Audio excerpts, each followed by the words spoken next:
All right, what's going on, podcast audio and YouTube? Morning Wine Cellar. It is exactly 3:30 in the a.m. as I record this Wednesday morning, January 16th, 2019. And while I'm in the factory today, I'm going to be doing a lot of work from the Skyjack today. So I won't, I'm not doing my regular machine work, so I won't be able to, take a little swift dip into the news. So I gotta ask Phoenix Calida to remember to, look for Flint, Michigan, water updates. Alright, so we can, follow up.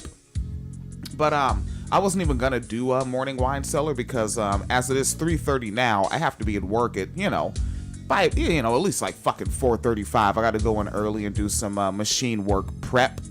All right. But I always stop and check my news, and I was like, fuck, I got to do a morning wine cellar. I got to leave the house pretty damn soon, but fuck, I have to do a morning wine cellar. This show is fucked up. Indeedly do, neighbor. All right. Trigger and or motherfucking warning. How do you feel? I feel amazing. Is this how men feel? All the time! Even the ugly ones. Father Teresa's wine cellar is rated R for keeping it real. All right, so let's take a swift, quick look at a couple of these things here. I want to get these linked up with the show post real fast. Let's dig into it, okay? So oh, look, they have news audio here, but that's not going to translate well to YouTube. All right, so there's an area called Roseville. All right, Roseville, and a woman was attacked in a restaurant parking lot, and it was early Saturday morning, and it was brutal. All right, 20-year-old victim, black woman, says the motivation behind it was hate. The brutality, the violence, it says the violence, the color of her skin, and it's not in quotes, so somebody did not write this well. Andrea Esom did not write this well for WXYZ ABC7 Detroit. All right, continuing. Her name is Rochelle Page. And she was picking up a to-go order from the National Coley Island at 12 Mile and Groesbeck in Roseville. Rochelle tells 7 Action News that when she came out and got into her friend's car, she cautioned her to be careful. Said, quote, I told her, I was like, stop, hold on, it's some people behind you. She never, she never hit them or anything. She stopped, end quote. But suddenly, when everything seemed to be all good, in a mere matter of seconds, it all went terribly wrong. Quote, the dude, he kicked her car or whatever and just got to yelling racial slurs at us, end quote. Rochelle says he was calling them the N-word. Rochelle went on to explain that the stranger, the man, who happens to be white, would not stop shouting the vile, vicious word that cuts like a knife when she got out of her car, and ooh. Oh, damn. Yeah, she got out of the car. Man, we gotta talk to the babies, yo, because she's 20. We gotta talk to the babies. Quote, he swung on me and hit me. After that, I blacked out and woke up in the ambulance, end quote. The one punch clearly packed some power, Rochelle's friend says. Rochelle's friends say she went directly to the ground. Her head hit the concrete. She smacked it against a curb stopper. Fuck. Rochelle suffered a concussion, cuts, and you cannot miss the massive bruise on her face. Roseville police claim to be investigating the assault and looking for the man with the iron fist. What is with this fucking writer? Let me take a look at this. Andrea Esom, this fucking writer. I strongly dislike this writer who I clicked on their thing. Apparently a white woman, and has like a profile for this website. Says, I am thrilled to be back in Detroit where I belong, telling stories in and around the city that has adopted me as its own. Worked as an anchor. I am passionate about fighting for justice, social issues, and equality for all. Yeah, not a big fan of this Andrea Esom. I mean, looks white from the picture. You know what? Pass as white, treated as white, are white. All right, let's take a look back here. Rochelle's mother, Rosie Robinson, is upset and hurt beyond belief. Quote, for her to be my child, I felt it deeply. When your child melts and cries in your arms, I didn't raise my children to have a hatred toward anybody. This is where the parents are failing. Black parents should be raising black children to be highly suspicious of everything white. All right? Everything white. And that means like white stereotypes. When a person that's not white seems to be like, if you were to close your eyes and you heard them talking, you'd think they were white, be suspicious. All right? Not going to finish her quote. Continuing. And to the end here, she is personally offering a $1,000 reward for information that leads to an arrest in her daughter's case. All right, so that's going on. Dancing it forward.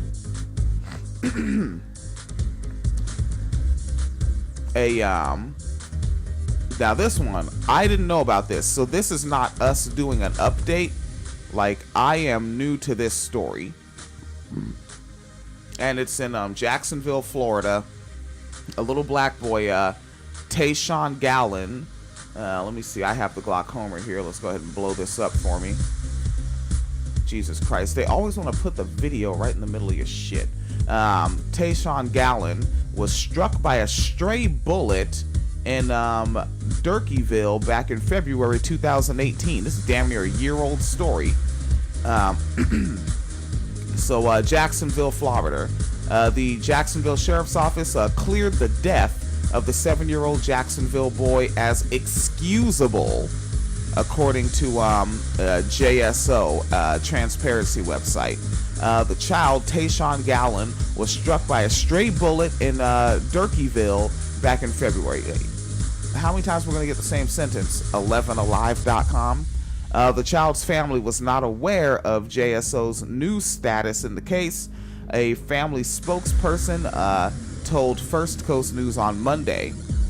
They weren't aware. The Transparency website originally listed the death as justifiable after the article was published Monday morning, and the ruling was changed on the website to an excusable death.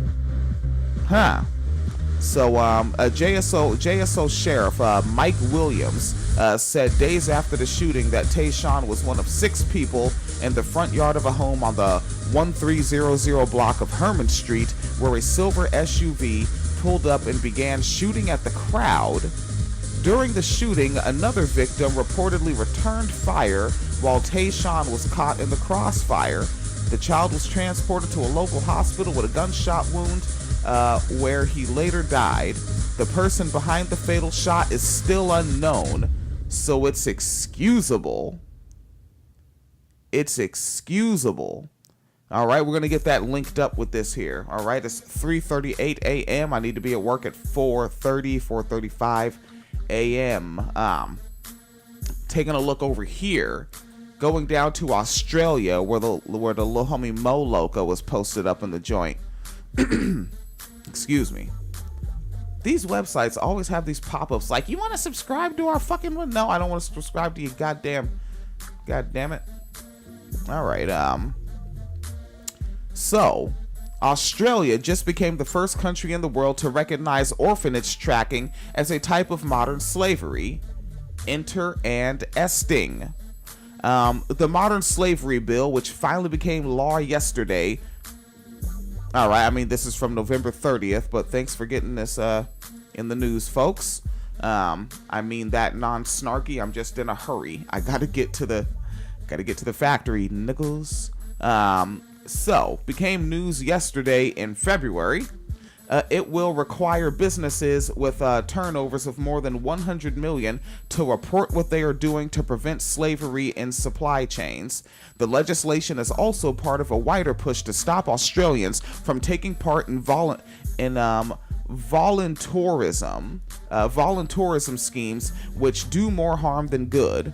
According to the British broadcast, 80% of children living in the world's orphanages have at least one living parent and have been lured to the orphanages to attract volunteers.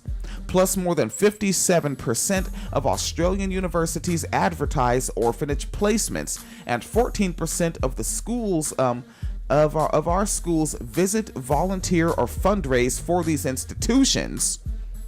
And this information was found by a group called Rethink Orphanages, and that's going to be inside. The link to that is going to be inside this article. All right. Now, earlier this year, an Australian senator named Linda Reynolds said the demand for such trips has created a big problem in Southeast Asia, calling orphan tourism the perfect 21st century scam, as information picked up by the British broadcast, the BBC.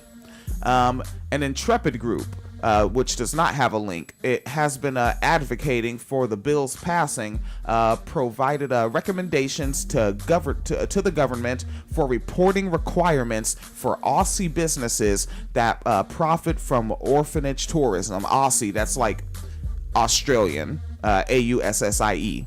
Quote, Intrepid welcomes the modern slavery bill passing today, end quote, from their CEO, James Thornton. Continuing a quote, he says, as a steering committee member of the Rethink Orphanage Australia, this is something we have advocated for since the bill was proposed in 2007 motherfucking teen. All right, we're going to go ahead and get that linked up for niggas. And then one more, and it is 3:42 a.m. and then I need to fucking throw my lunch together and shower and get the frack out of here. Okay, I don't know this outlet at all. What is this? BlackAmericaWeb.com, and it has something about a and this is real brief here. Oh, Black America Web has shitty pop-ups. Okay. A white mother says she didn't raise adopted African daughters to be black.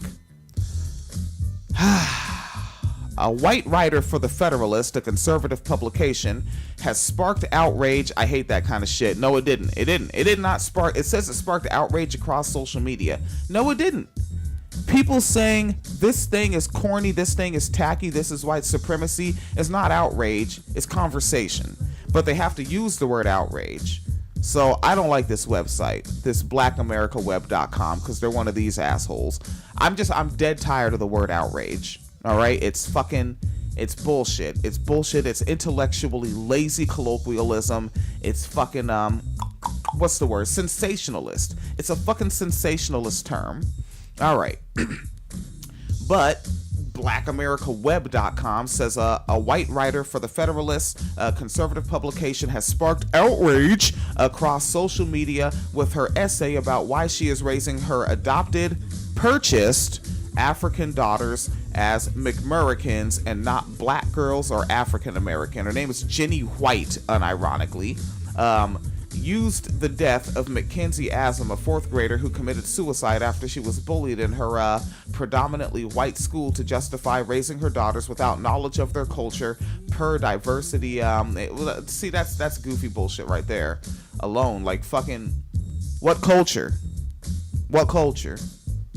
Niggas in Brooklyn, exact same culture as niggas in Compton. Niggas in Compton, exact same culture as niggas in Houston. Niggas in Houston, exact same culture as niggas in Illinois. Niggas in Illinois, exact same culture as niggas in Northern Florida. The fuck are you talking about? Niggas in Northern Florida, exact same culture as niggas in Seattle. What are you talking about? Does this monolithic culture cross class? I do not like this blackamericaweb.com. So this has become a double segment where I critique these whack niggas and this whack white woman. Oh, and she has him in the house with this grown white man. Good, 2 little black girls alone behind closed doors with a grown white man. See how that works out. In her article, the worst racism my children have ever experienced came from black peers. While whites, she says, why would I raise them to identify with a specific race as if being members of the human race weren't enough, end quote. But you see, this person writes for the Federalist. This is a troll post, my niggas. It's a troll post. Like, she's basically trolling you by dangling her white supremacist behavior in front of you. She's just basically publicly broadcasting saying, I am a white supremacist that purchased 2 little black girls, and I have them tucked behind closed doors with my grown white man. And as I scroll down to the end of this so-called article, who's pushing this? Tariq Nasheed. That's why the writing is so tacky. These are fucking Tariq followers. There you have it. All right. So that's that. It is 3:46 a.m. I need to go ahead and get this uploaded and get my ass off to the factory. All right. Drop something in the tip cup. PayPal.me /Phoenix and William, or subscribe. Become a wine cellar taxpayer. Patreon.com /Wine Cellar Media Fund. Please be as safe as possible wherever you are.